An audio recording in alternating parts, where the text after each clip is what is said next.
তারপরে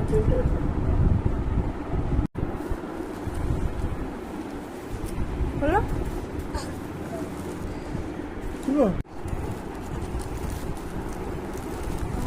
হুক চাবি দিয়ে গেছে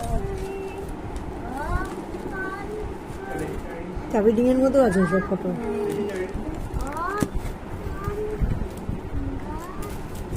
খোলো এটা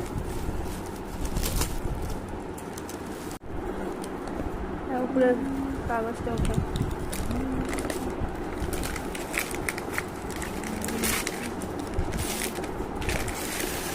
হ্যাঁ ভালো আছে